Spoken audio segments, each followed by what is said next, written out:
If you enjoy scary stories, give this video a like and subscribe to the channel. They can be very different. I've never seen two alike. In general, they're hard to describe. The longer you think about someone in particular, the more normal and right they seem. Honestly, the thought that they exist quickly fades from your mind. Sometimes I sit and think, what on earth did I imagine for myself? And then one of them makes a mistake, and it all comes rushing back. That's their thing, to seem normal, ergonomic. All those stories and movies about how they appear in creepy places, under ominous sounds, looking scary and smelling bad, with their distorted faces and the main characters feeling cold or an eerie graveyard terror around them. It's not that none of that exists, but it happens differently. In reality, they can do whatever they want and look however they want. But it's not scary. They sort of fit into the mold, I guess. When I encountered them, I never even thought anything was wrong. You're at home, chatting with a friend, washing dishes or drinking tea, and suddenly it hits you that you don't have such a friend and never did. And you can't recall what you were just talking about. And their face seems strange, but you can't pinpoint why. You start staring, trying to figure out what's wrong. Everything looks fine, just like a normal person. But as you examine their face and try to remember what bothered you, you forget that they're a complete stranger. And then you just keep talking as usual. I don't know how they manage it, but it's really hard to break free from this. I made it a rule for myself, don't ignore that feeling that something's wrong. It's not always easy. You've been talking to this friend for ages now.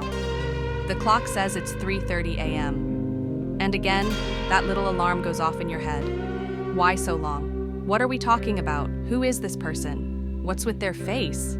It's a normal face. We're having a nice time, haven't seen each other in a while. And then they open a box of chocolates. Where'd they get that? It wasn't there before, if it was. Why didn't they open it earlier? Such a polite and pleasant guest. It's good they stopped by. They have a thing about food too, I don't know why. But if they sense that you haven't fully dived in, they try to feed or offer you something to drink right away. What it is, and what the consequences are, I don't know. The first few times I met them, I somehow avoided it. Maybe because when I'm anxious, I lose my appetite.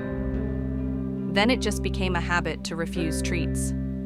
Like in childhood, when you wouldn't take candy from strangers out of caution. Only now you can't take it from anyone at all. Same precaution. It might seem like an old friend, clearly upset that you didn't even try. But a rule is a rule. That's why they're made. To not break them. They probably have rules too. For example, they never attack right away. They wear you down or something like that. I think they're just physically weak, assuming their bodies are even real. So they just sit and wear you out with conversation. Then they offer food, and people eat, I guess, most of the time. What happens after that, I don't know. But their behavior pattern is exactly that. Meet, convince you that you know them or want to get to know them, take you somewhere, and wait. And so this friend sits there for a long time. You can't just kick them out. I think they get tired too. At least that's what I believe, because the longer you're near one of them, the stronger that sense of unease grows. Maybe it's just your brain noticing more and more oddities and reacting intuitively. But I think it's just harder for them to maintain that normality over time. Though I wouldn't claim it for sure. Come to think of it, I really don't know anything about them even now. But in my experience, it's always been a battle of endurance. Who lasts longer? Except for one time. That time, just like now, with the friend. I stayed up late with a dorm neighbor. Then I noticed she didn't have a tongue. I was really surprised. It was so sudden. It didn't even occur to me that something was wrong, and she was one of them. Back then, I didn't even know they existed.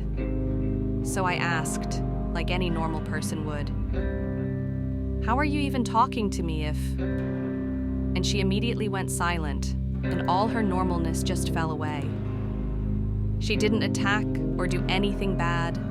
We just kept sitting in silence. Leaving wasn't an option, not that I even tried. She would have just outlasted me if not for the dorm manager. He came to check the meters with his keys. She got distracted, and I slipped out.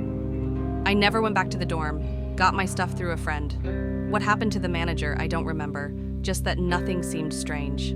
That's their thing. Nothing strange and everything is explainable. And that's when I realized, you can't let them know that you know.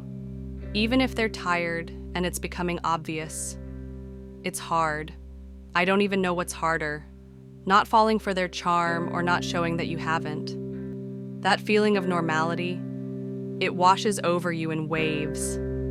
At the start of the conversation, everything feels right, but there's an itch, something vague, like something's off. But by the end, everything changes. You realize you're not sitting in your living room or even in a room, but, say, at an abandoned construction site. You realize your hands are numb from the cold and stillness, and that your companion has been silent for a while and barely resembles a person anymore. But at the same time, you're overwhelmed with a sense of comfort and normalcy about everything, and you either don't want to leave or just feel too weak to. Leaving them will always be hard, of course, but if you don't let them know that you see them, your chances are better. Maybe there are other ways, but I understood the first time that it's easier to get them to switch to someone else. When I met them the second time, it all happened automatically, either on instinct or just because panic made me think faster. But overall, I still just got lucky.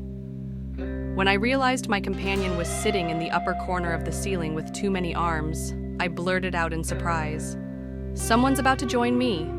I'll let them in and we'll all hang out together." And it fell for it. I walked to the door and calmly left. I came back later with a real human friend, just in case. But I didn't need him. It was already gone. Later, I realized they're terrible at navigating our reality. If you confidently tell them something, they'll believe it. Maybe that normality they radiate just works both ways. You can distract them by saying, "Talk to my friend in the next room," and they'll go looking for another person, even if they saw the room was empty before. Basically, if you don't panic and notice the details in time, they're not that dangerous.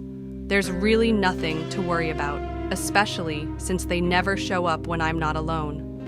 I don't know why. Maybe because it's harder for them to influence multiple people at once. Come to think of it, they're pretty harmless. And there's nothing to worry about. Not now, anyway. When you've got friends around with plenty of chocolates, there's no reason to worry at all.